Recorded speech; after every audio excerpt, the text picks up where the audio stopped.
Welcome on in, everybody. Post-game here, we have Blue Magic, your 2025 Rumph Classic champions, alongside Luke Meli. I'm Ray Dunn, taking you through the post-game show here from the Rumph Classic on Drexel University's campus. We're here at the DAC. A wonderful weekend of hoops just concluded, and Blue Magic looked like they were going to run away with this championship. Yeah, it's a 93-89 final you get today, but that was not really the story of the game for the first 30 minutes. The first 30 minutes looked like Blue Magic was going to take this championship. They were going to be able to walk out of here and maybe get to Landmark, enjoy an evening. Not the way it went down the stretch. The basketball bosses with a really, really impressive comeback to close this gap, make it a 4-point game by the end of this whole thing. And for a little while, they were sweating down there on the Blue Magic side. And they had the entire crowd on their side as well for the basketball bosses. Every crowd likes a comeback. When TBB went down by 20, everybody switched to their side. It was a phenomenal finish. You had the great efforts of Mo Watson and Justin Jaworski down the stretch after Taylor Funk gave him a good first half. It just wasn't enough in the end, but it was an electric evening. And Taylor Funk, too, in that second half. I mean, there was a tip-in that made it a 6-point game in the last, 5.5 minutes. Jaworski had a big three that cut the lead down, and they just kept kind of chipping away. Guy Funny kept saying one stop at a time, one stop at a time. They bought into it, but it just wasn't enough. And for Blue Magic, the MVP tonight, Archie Goodwin, with a huge weekend for him. A couple of 20-point efforts, including the 20-point effort here tonight. He just willed this team to a victory. It's a really well-rounded group, but you're right. Down the stretch, it was the Archie Goodwin show. They were ISOing him and just letting him get them over the top every basket he could, and it was a great effort. I mean, TBB threw as many different defenders on him as they could. They tried to double him late, but it was just too late. Archie was too good. Yeah, and it was definitely looked like that Blue Magic was in for a big night when I think early on Jordan Hall had 6 points late into that first half, and they already had a double-digit lead. And you just felt like they were going to be able to continue to grow on that lead. And the basketball bosses, to their credit, did a good job coming back. But you just saw the number of different ways that Blue Magic could be. Wayne Marshall in the big first half that really lifted them early on to that lead. Yeah, you had Jordan Hall and Archie Goodwin not scoring a ton in that first half. It was Wayne Marshall, Ed Croswell. That showed how deep this team was, because Jordan Hall had 52 on night one. Archie Goodwin's been steady ever since, and then those guys come out, drop a great first half. That is why this team is the champion. They're so well-rounded. And you mentioned Croswell and Marshall, what they brought size-wise just to this team. I think that was a big difference in what you got out of the effort here tonight. They did a really, really good job cleaning up, taking care of Croswell, especially early on in that game, cleaning up boards. He had a nice and one there in the first half. And that really set the tone, the physicality. It felt like championship basketball, but almost all weekend long. And you can speak to it, having been here for the last 5 days. It felt like this was Blue Magic's weekend. If there was a weekend for them to do it, the Jordan Hall 50-piece certainly gave a little bit of a precursor to what you're going to get for the weekend, but just the consistent effort all weekend long, you felt like they were on that path. Yeah, they were the group to watch. You mentioned it. The 50-burger on night one kind of sets the tone for what team are we going to watch. We don't know who's going to show up. We don't know what team's going to stand out. That put Blue Magic at the top of everyone's boards right away. Then you have Archie Goodwin, who came in and dominated. They win a tight game against LOE on night two. That gave them the day off in between, and I think that was what really showed it. When they could win against LOE twice, they had to win it again yesterday. Just a phenomenal effort from Blue Magic. Yeah, and they really put on a show. I mean, it was, again, a constant show from them. That first game, real back and forth. I think yesterday the basketball bosses being able to get themselves and win that game late. I mean, what became a tremendous second game yesterday on the slate. I think you saw maybe early on in this game a little bit of the effort that was exerted Sunday on one side and the effort late that wasn't exerted on the other one. Yeah, it was Blue Magic. They just got out like that.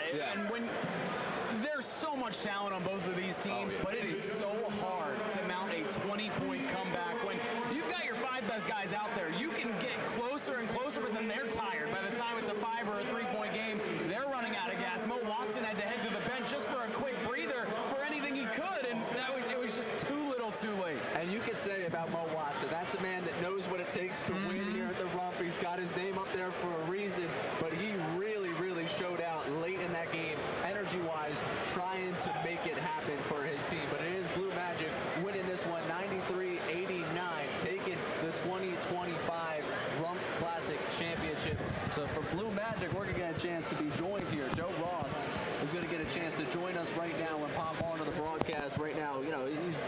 He's got to take the calls. He's a champion now. He's got to be able to talk through whatever he's got going on. They just got presented the trophy down there on the floor here at the DAC. A tremendous weekend here. I mean, to see the way that this place was set up, to see the facilities, you know, the way a lot of the pop-ups were put, a lot of the work that the foundation was doing surrounding the event, so much was really made possible by the room that Drexel gave here and just the space here at the facility. So now we get a chance to get Joe Ross in here and celebrate the champion. You are a champion. Congratulations. Finally, the journey at the Rumph ends with a championship. Take me through the feelings right now that you're having. I'm going to steal a line from LeBron James. It's about damn time. I mean, you know, first and foremost, it's the most competitive tournament that you could get into. You never know walking through the doors. I mean, you got the guys from overseas that you never ever see play. You only see stats and they're playing.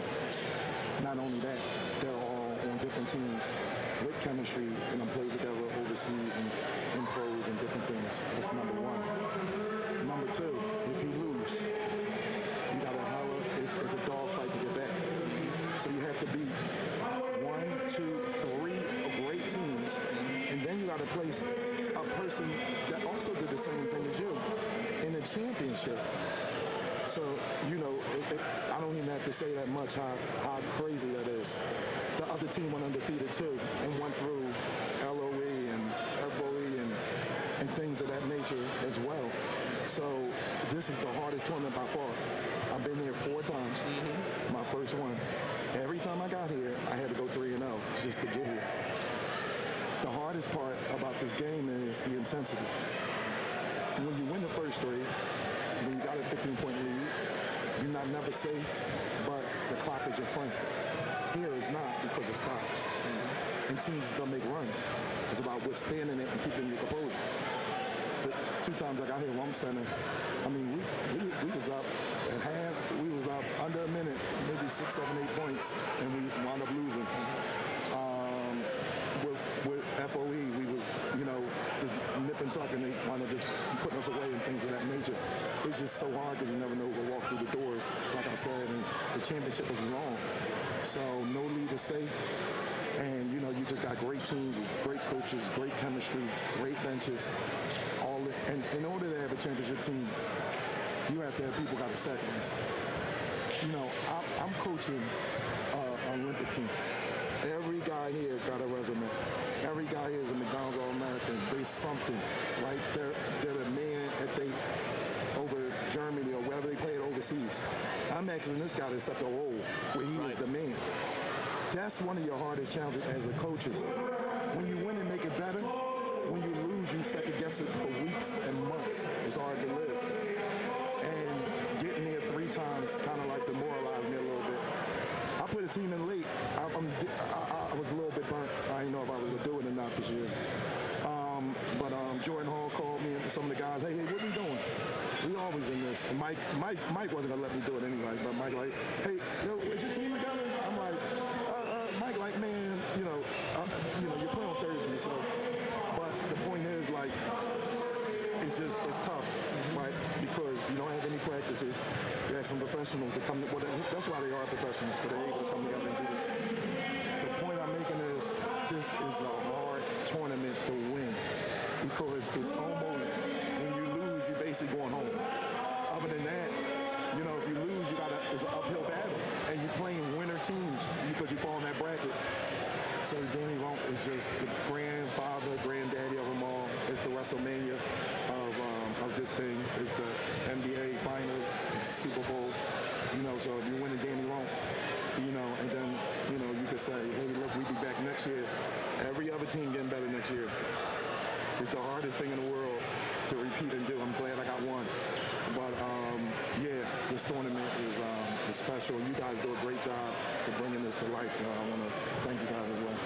Thank you. And can you talk about your messaging down the stretch of this game? The crowd was on the other side because that was the underdog trying to come back. And you talk about guys accepting roles. That might be a little bit easier when you're up by 20, but in the guts of a close game like this with a crazy atmosphere, what was your messaging to the guys down the stretch? Just keep your composure. Teams make runs, and stay with the guys that got you there. I got, you know, Archie Goodwin is a great professional. Trayvon Duval, Jordan Hall. You know, Jordan Hall played defense. He had the guard front. So offensively, he gave us what he had. And then down the stretch, Jordan, when somebody got it going, he deferred, right? And then Ed and Wayne played huge. You know, I asked Wayne, this 40-year-old guy, to give me 35 minutes, and he did. He's been with me. Wayne been with me for 15 years. So, but down the stretch, you just got to, it helped that we was up 18, 19. Down the stretch, you just got to maintain, keep your composure, and understand a few things. 1 or 2 make shots, 1 or 2 miss shots that could close the game because the clock is with us at the end of the day. Trey did an excellent job running down, even though we didn't make a shot, but it was under 40 seconds. And then by the time, you know, Wayne and T. Will closed it out with the layups and everything else. And T. Will was awesome come off the bench. Let me give him a shout out. He came in first half, he settled everything down, got to the bucket, got to a spot, played good. And then I brought him into a tough spot under 2 minutes. And he made rebounds, free throws, baskets. He closed the game out. Yeah. T. Will had the rest of the points to close the game out. The point I'm making is take a collective effort. It's just not one man army. Well, I'm going to single out one man for a second here and take you back. You talked about the journey of this and how difficult it is to just get here and get everyone on the same page. Kind of easier when a guy goes for 50 in a game early on in this. Talk a little bit about what Jordan Hall gave you this weekend. What Jordan Hall gave me was true professionalism. We came out, we were sluggish first game.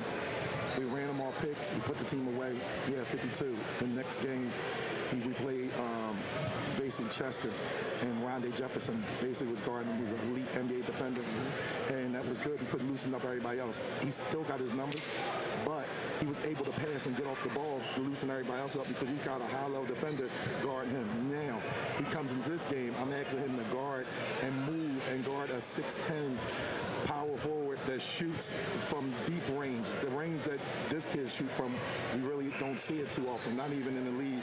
If that's Steph Curry range where he pulls up from. So I'm asking him to guard, I'm asking him to rebound, and I'm asking him not to play point guard, I'm asking him to play small forward, power forward, and still get his numbers and do what he do. So Jordan Hall, man, I can't say enough about him. You know, he can play 1 through 4. You know, he's and his best attribute is passing.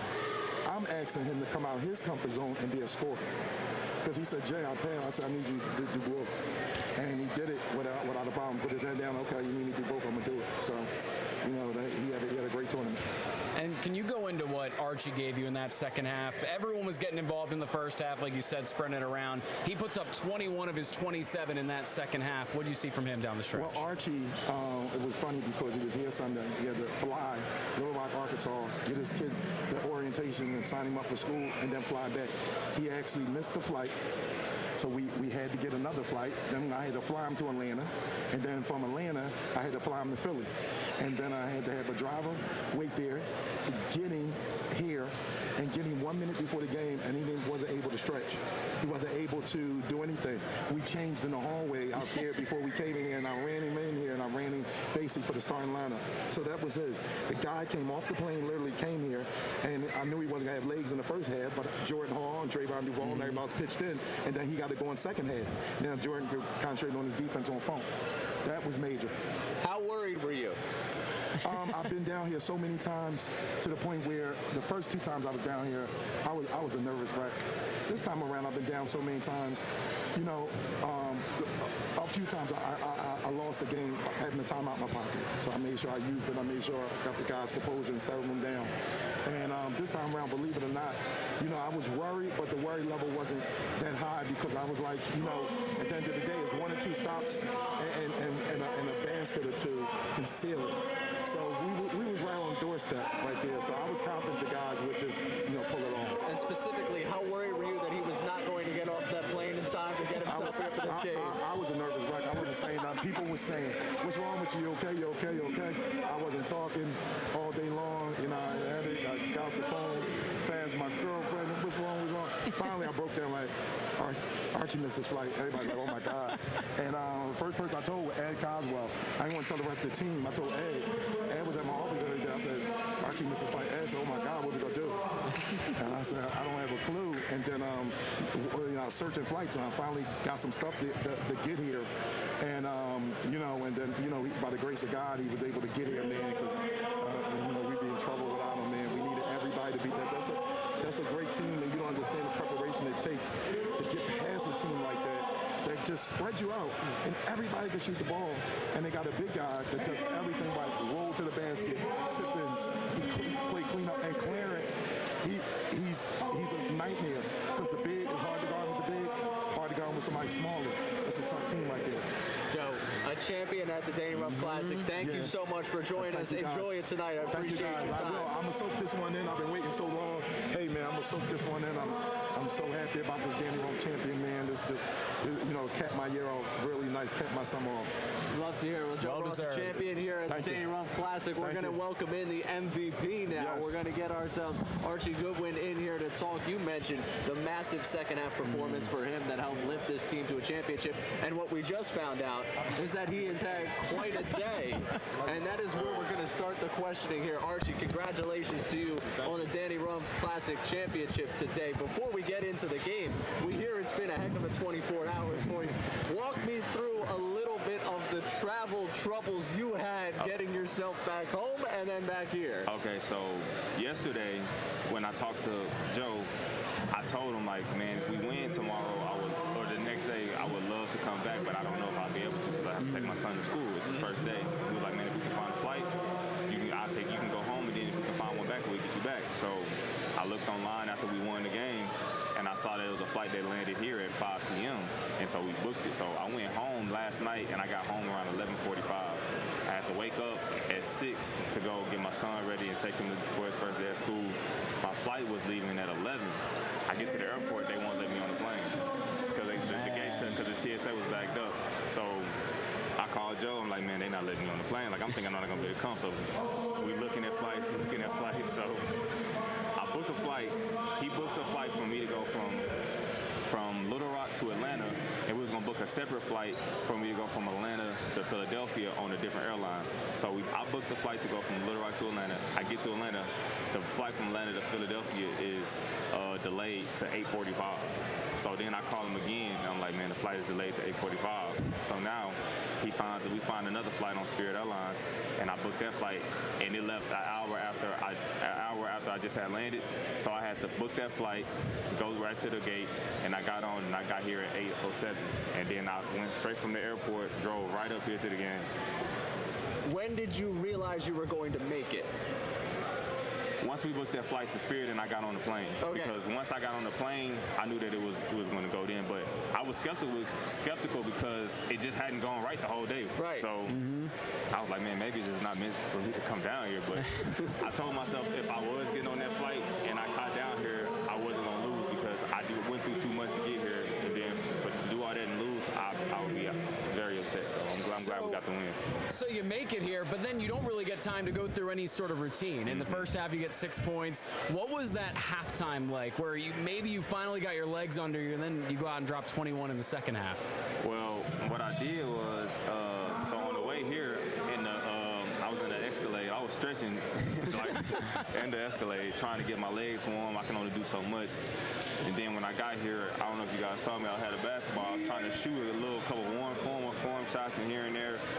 But just as a basketball player, if you don't have a good sweat going and you don't have a rhythm going, and then the speed of the game kicks in, you will be a little rusty. So that first half, he allowed me to get my rhythm going, and I'm glad he didn't take me out because that might have messed me up if he would have took me out. But he allowed me to get my rhythm going, and me being out there as a decoy, even though I wasn't scoring, I can attract a lot of defenders, and you see that how heavy they were helping off on me or helping me and denying. So that opens up lanes for other guys as well. So it's all within the scheme of the game. And then that second half, like you said, I was able to get downhill, made a couple jumpers. So I was able to get my rhythm. I still didn't have my legs though, just from all the flying. That's why a lot of my shots were short. But as you've seen over the few first games, legs good, I'm good. But it was just, that's a part of the game though. Sometimes you come in a little fatigued, but I was able to get the win. I'd say it worked out pretty well for you. This weekend certainly worked out pretty well for you. Save all the flying today, but it worked out pretty good over the last couple of days. For you, what was it like to get this experience here at the Annual Rumph? What was this weekend like for you, just to experience the atmosphere and just really what it is to be a part of the Annual Rumph Classic? It's amazing. Like I was telling a couple guys here, I've always seen it on social media, and I'm really good friends with the Morris twins, and I know that they always played in it a lot. So I came, matter of fact, I was here last year during the the TBT tournament because I was in the Final Four, and we played here. So after our game, or before our game in the Final Four, I went to watch the Morris twins play in the Rumph, their first game, and I just saw how ecstatic the crowd was and the energy of it, and you could tell it's really a love for basketball here. And so I always said if I got a chance to come play in it, I would, and then I was able to do it this year. Now, were you surprised? I guess you got to see some of it, but by the intensity of a game of a bunch of guys who've just come together. And your coach talked a lot about guys accepting roles here. Was there any surprise at the intensity level, both on the floor with guys that were just making a team together and the crowd in the stands? Well, one thing I know about basketball, it brings out a competitive spirit in everybody. If you really love the game, it brings it out. And then you take it a step above when you're playing with guys who play professional. Yeah. It's a different level that you go to as a professional when it comes to being a competitor. And so, like, I know you guys saw Lamar Stevens, how hard he was competing when he was playing, you know. So, I think that me knowing that, and I'm a professional myself, I know how serious I take the game, and I know as well, if you come out and you don't respect the game, then it'll work against you, you know. So I always think respect the game, respect your opponents, play as hard as you can, go out and compete, and I think I do a good job of that. I think that's why I've been able to be a professional for 13 years now, and I think I have many more years to go as long as I keep that attitude. And you've talked quite a bit about just how rewarding of a year it's been for you, whether it be the CBA, whether it be the TBT, all of just the wonderful things going on in your career. To add this notch to your belt here, getting the MVP this week and a win a championship, what does it mean to you? It means a lot. I worked so hard. Last year I had a kind of a down year, and I got in the gym with my brother Solomon Bozeman, Coach Jay, who else? John. All these guys, they're part of a staff at University of Arkansas Pine Bluff. The whole coaching staff there, Coach Monroe, those guys got with me, and man, they transformed my body, they transformed my game and my mind, and we took it to a whole another level. And so a lot of what you see me doing is just from repetition over and over every single day, going there, sweating my heart out. If you go on my Instagram, and you will see, like, I have certain videos where I'm bringing my shirts out because I'm working so hard, and I put in so much work these past 2 years, and I'm starting to reap the benefits of it. So I'm just going to continue to do that, stay even keel about it, continue to thank God, be humble about it, and just hope I can continue to do more. Now, is there a return to the Rumph Classic in your future? I definitely would say it is a return. It's always going to be circumstantial. Like, I don't know what next year holds for me, but if it's a time where I can come like I did this year, I'll for sure be back. We'll make sure the flights go a little bit better this time around for you. I'm going to tell Joe to give me a private flight next year, man. You brought him the first Rumph championship. I feel like you have an opportunity to do that. But for you, just to like kind of encapsulate what today was, obviously meant a lot to you to get home and get your son to school. And, some of those moments you get combining basketball and combining family. It's tough when you're playing overseas to balance all those things out. To find that balance today, to strike that balance of seeing that special moment and then having this special moment here tonight, what was that like for you? Oh, it was amazing. I prayed about it. I knew that one thing I'm always big on is prayer. I'm big in the Bible. I'm big in the church. I'm big on God, and I'm a real believer. And every time when I feel some type of doubt or I feel some type of discomfort about anything, I always pray on it. And then once I pray on it, I feel better about it. Whether it works out or it doesn't, that just meant it wasn't meant to happen or it was meant to happen. So I prayed on it last night. I prayed on it this morning, and it worked out for me in the best way possible. So I'm just grateful. And yeah, man, it was a doozy, but I've seen it happen so many times where in my life I think, like, man, there's no way this can turn out the way I want it to, and then it does. You know what I'm saying? And so, but it just comes from the power of prayer, the power of belief in my mind. That's how I believe, and I always go off of that, and I thrive off of that. Well, we appreciate it so much. Congratulations to you on winning the MVP and winning the championship. Archie Goodwin, everyone, join us here on the post-game show. 27 points in the championship for him and getting that victory for Blue Magic.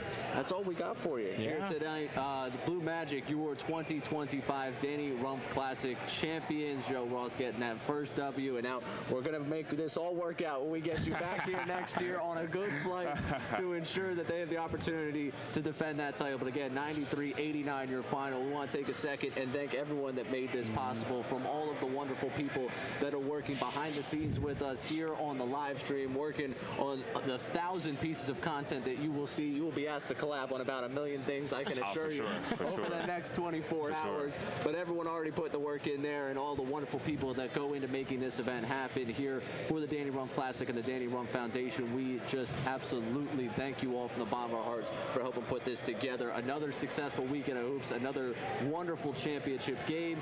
A new champion is crowned, and now we got to go to the countdown to doing this all over again. So for Archie Goodwin, for Luke Meli, myself, Ray Dunn, this has been the post-game show, the Danny Rumph Classic Championship. Blue Magic taking the title this year. Thanks for